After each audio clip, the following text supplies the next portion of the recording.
नई दिल्ली से breaking update. जनवरी 2026 में अमेरिका और भारत के बीच बढ़ते व्यापारिक तनाव के बीच रिजर्व बैंक ऑफ इंडिया ने अमेरिकी ट्रेजरी सिक्योरिटीज में अपनी होल्डिंग्स को रिकॉर्ड 21% तक कम कर दिया है, जो 4 साल में पहली बार सालाना गिरावट है। और ये कदम वैश्विक वित्तीय बाजारों में हलचल मचा रहा है, क्योंकि भारत ने अक्टूबर 2024 के $241.4 बिलियन से घटाकर अक्टूबर 2025 तक मात्र $190.7 बिलियन कर दिया, यानी करीब $50.7 बिलियन की भारी कटौती, जो अमेरिकी बॉन्ड यील्ड्स के आकर्षक रहने के बावजूद हुई, जहां 10 साल के ट्रेजरी यील्ड्स 4 से 4.8% के बीच ट्रेड कर रहे थे।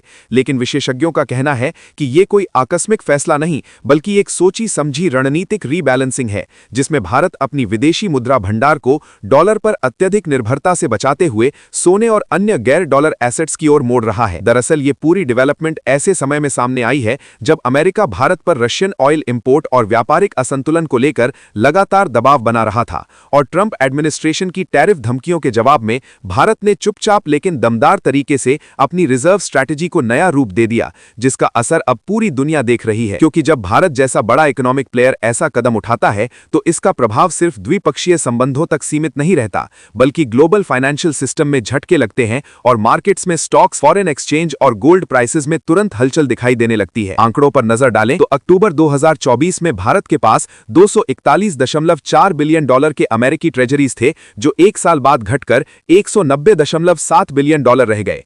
ये गिरावट ऐसे वक्त में हुई जब अमेरिकी बॉन्ड्स पर रिटर्न्स काफी आकर्षक थे और दुनिया के अधिकांश देश ऐसे सुरक्षित निवेश को प्राथमिकता देते हैं। लेकिन भारत के लिए अब प्राथमिकता सिर्फ रिटर्न नहीं, बल्कि आर्थिक सुरक्षा, जियोपॉलिटिकल रिस्क से बचाव और लंबी अवधि की स्थिरता बन गई है। यही वजह है कि आरबीआई ने अपने रिजर्व्स को डाइवर्सिफाई करना शुरू कर दिया है, जिसमें सोना सबसे ऊपर है, क्योंकि इतिहास गवाह है कि वैश्विक अनिश्चितता, युद्ध या व्यापारिक तनाव के समय सोना सबसे भरोसेमंद एसेट साबित होता है। परिणाम स्वरूप भारत का गोल्ड रिजर्व अब 880 मीट्रिक टन से अधिक हो चुका है और कुल फॉरेक्स रिजर्व्स में सोने की हिस्सेदारी 9% से बढ़कर करीब 14-15% पहुंच गई है। इतना ही नहीं, आरबीआई ने विदेशों में रखे पुराने सोने को भी भारत वापस मंगाना शुरू कर दिया है, ताकि सबसे कीमती रिजर्व देश के अंदर ही सुरक्षित रहें। जनवरी 2026 के पहले सप्ताह तक भारत का कुल विदेशी मुद्रा भंडार 686 से $696 बिलियन के आसपास बना हुआ है और ये लगातार मजबूत हो रहा है।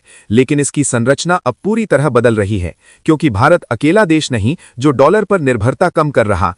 चीन, ब्राजील समेत कई ब्रिक्स देश भी अमेरिकी ट्रेजरी से दूरी बना रहे हैं और सोने की खरीदारी बढ़ा रहे हैं। रूस यूक्रेन युद्ध, मिडिल ईस्ट टेंशन और बढ़ते व्यापारिक टकराव के माहौल में डॉलर की ताकत को हथियार बनाकर दूसरे देशों पर दबाव डालने की अमेरिकी रणनीति अब उल्टी पड़ रही है। भारत का ये कदम इसी का जवाब है, जो न सिर्फ आर्थिक स्वतंत्रता की दिशा में बड़ा माइलस्टोन है, बल्कि आने वाले समय में रुपए को मजबूत बनाने, महंगाई कंट्रोल करने और घरेलू मैन्युफैक्चरिंग को बूस्ट देने में भी मदद करेगा। क्योंकि आत्मनिर्भर भारत और मेक इन इंडिया जैसी नीतियों के चलते भारत अब सिर्फ इंपोर्टर नहीं, बल्कि ग्लोबल एक्सपोर्ट हब बन रहा है। और ऐसे में विदेशी मुद्रा भंडार को एक देश या एक करेंसी पर टिकाना जोखिम भरा हो गया है। विशेषज्ञों का मानना है कि ये डी-डॉलराइजेशन की शुरुआत भर है और आने वाले वर्षों में भारत अन्य करेंसीज जैसे यूरो, येन या फिर डिजिटल करेंसीज में भी निवेश बढ़ा सकता है। कुल मिलाकर यह फैसला भारत के बढ़ते आर्थिक आत्मविश्वास का प्रतीक है, जो न सिर्फ अमेरिकी दबाव का मुंहतोड़ जवाब है, बल्कि ग्लोबल स्तर पर भारत को एक जिम्मेदार और स्वतंत्र आर्थिक शक्ति के रूप में स्थापित कर रहा है। अगर आप भी